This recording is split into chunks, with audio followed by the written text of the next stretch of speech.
Hello everyone, मेरे YouTube channel UPSC notes by Shikha में आपका एक बार फिर से स्वागत है। दोस्तों, आज हम ब्रिटिश भारत में रेलवे के विकास के विषय में बात करेंगे। 19वीं सदी के मध्य तक भारत में यातायात के साधन बहुत पिछड़े हुए थे। वो बैलगाड़ी व तांगों तक सीमित थे। ब्रिटिश उपनिवेशवाद के दूसरे चरण यानी औद्योगिक पूंजीवाद के दौरान देश में यातायात व संचार साधनों की आवश्यकता महसूस की गई। इसलिए सर्वप्रथम जॉर्ज स्टीवेंसन द्वारा बनाया गया रेल इंजन इंग्लैंड में 1814 में पटरियों पर चलाया गया। भारत में रेल लाइन बिछाने का पहला सुझाव 1831 में मद्रास प्रेसिडेंसी में आया, जिससे रेल के डिब्बों को घोड़ों द्वारा खींचा जाना था। भारत में भाप से चलने वाली रेलों का पहला प्रस्ताव 1834 में इंग्लैंड में रखा गया। 1846 में लॉर्ड हॉर्डिंग द्वारा सैन्य यातायात के लिए पहली बार भारत में रेलवे के विकास की बात कही गई। भारत में रेलवे के विकास का प्रथम चरण 1849 से 1864 तक माना जाता है। 1849 में पहली रेलवे लाइन कलकत्ता से रानीगंज तक बिछाई गई। रेल संचालन की योजना को मूर्त रूप लॉर्ड डलहौजी ने दिया, जिसके कार्यकाल में 1853 में डलहौजी मेमो से रेलवे के विकास में तेजी आई। 1853 में पहली रेल बम्बई से ठाणे के बीच चलाई गई। रेलवे के विकास के लिए तत्कालीन भारत सरकार द्वारा ब्रिटिश कंपनियों ईस्ट इंडिया रेलवे कंपनी और ग्रेट इंडियन पेनिनसुलर रेलवे के साथ करार किया गया था। इन कंपनियों के द्वारा 1869 तक भारत में 6000 किलोमीटर रेल लाइन बिछाई जा चुकी थी और 1905 में 45,000 किलोमीटर रेल लाइनें बिछाई गई थी। रेलवे में निवेश को आकर्षित करने के लिए 5% ब्याज की गारंटी दी गई थी। 1869 तक रेलवे प्रबंधन के लिए 33 कंपनियां थीं, जिनमें से 24 निजी कंपनियां, 5 सरकारी और 4 देशी रियासतों की कंपनियां थीं। इन कंपनियों से समझौता हुआ था कि 25 साल बाद रेलवे लाइन सरकार को सौंप दी जाएगी। 1879 में लिटन के कार्यकाल में सबसे पहले पूर्वी रेलवे को खरीदा गया।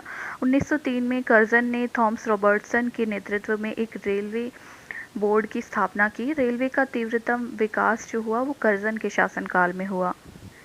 रेलवे से संबंधित एक्वर्थ आयोग जो 1921-22 में बनाया गया, इसकी रिपोर्ट के आधार पर 1925 में रेलवे बजट को आम बजट से अलग कर दिया गया। 1947 में आज़ादी से पहले के.सी. नियोगी की अध्यक्षता में रेलवे वित्त से संबंधित तथ्यों का निरीक्षण करने के लिए एक समिति का गठन हुआ।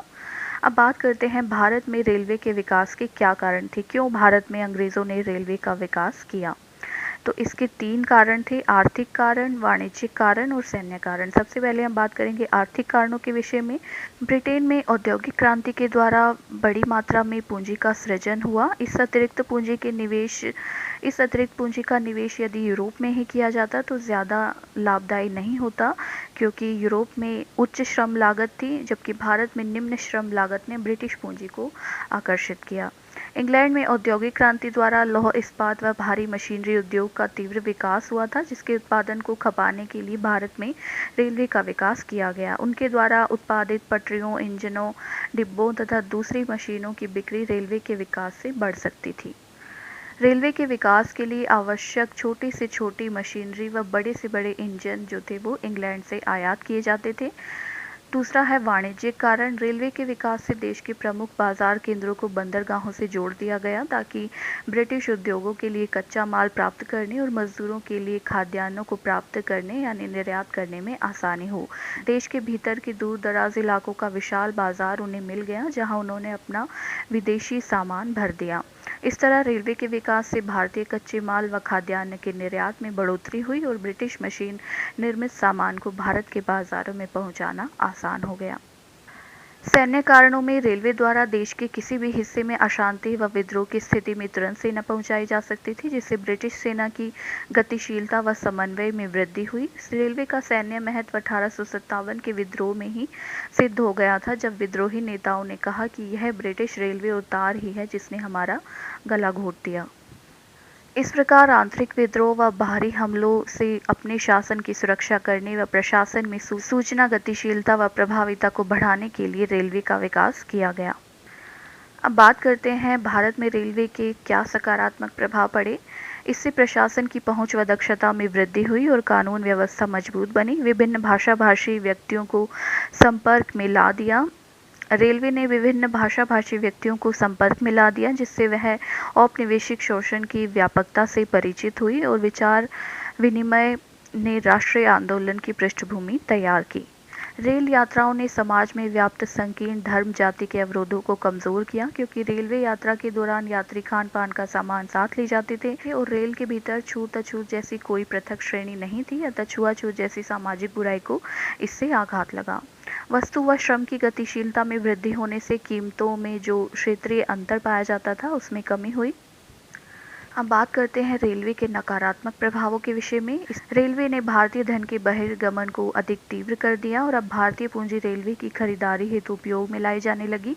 कच्चे माल का बहिर्गमन यानी निर्यात व तैयार माल का आयात बढ़ने के कारण भारत का भुगतान संतुलन प्रतिकूल हो गया। भुगतान संतुलन का असंतुलन तब होता है यानी प्रतिकूल तब होता है जब आयात जो है वो निर्यात से अधिक हो। रेलवे के विकास ने भारत में विऔद्योगीकरण यानी उद्योगों के विनाश की प्रक्रिया को तेज कर दिया और परंपरागत हस्तशिल्प उद्योगों को क्षति पहुंची, क्योंकि इन उद्योगों के लिए ना तो अब कच्चा माल उपलब्ध था और ना ही परंपरागत उत्पाद ब्रिटिश उत्पादों से यानी मशीन निर्मित उत्पादों से प्रतिस्पर्धा कर पा रहे थे। रेलवे का विकास पूरी तरह साम्राज्यवादी हितों से प्रेरित था, अतः यात्री महत्व को ध्यान रखकर रेलवे का विकास करने के स्थान पर उन्होंने व्यापारिक और सैन्य महत्व से प्रेरित होकर रेल मार्गों का निर्माण किया, जिससे एक तरफ आर्थिक शोषण की प्रक्रिया तेज हुई, वहीं शोषण से पीड़ित जनता के असंतोष से उत्पन्न विद्रोहों को भी रेलवे द्वारा तीव्र सैन्य संचालन से दबा दिया गया। माल भाड़े की दरें भी भेदभावपूर्ण थी, जिसमें भारतीय व्यापारियों को हतोत्साहित किया गया और वे लाभ नहीं कमा पाए। रेलवे ने पहले से जारी शोषण को तीव्र कर दिया, जिससे बार बार पड़ने वाले अकालों की संख्या में वृद्धि हुई।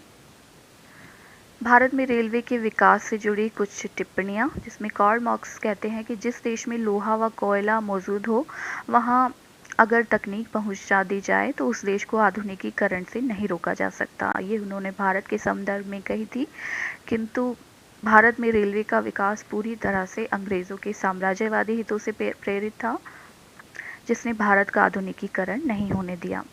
तिलक के अनुसार भारत में अंग्रेजों द्वारा रेलवे के विकास पर खुश होना ऐसा ही है जैसे दूसरे की पत्नी के अलंकार को देखकर खुश होना। अर्नाल्ड के अनुसार भारत में रेलवे ने वह कर दिखाया जो अकबर व टीपू जैसे निरंकुश शासक ना कर पाए, वे भारत को एकीकृत ना कर सके जो रेलवे ने कर दिखाया। अब बात करते हैं ब्रिटिश भारत में गठित रेलवे से संबंधित आयोग। पहला है थॉमस रॉबर्टसन आयोग, जो 1902 में गठित किया गया लॉर्ड कर्जन के कार्यकाल में, जो उस समय गवर्नर जनरल थे। दूसरा है एक्वर्थ आयोग, जो 1919 में लॉर्ड चेम्सफोर्ड के कार्यकाल में गठित किया गया। एक्वर्थ आयोग की सिफारिश के अनुसार ही रेलवे बजट को आम बजट से अलग किया गया। तो दोस्तों, अगर आपको हमारी ये वीडियो पसंद आई तो हमारे चैनल को सब्सक्राइब करें और बेल आइकन का बटन दबाएं।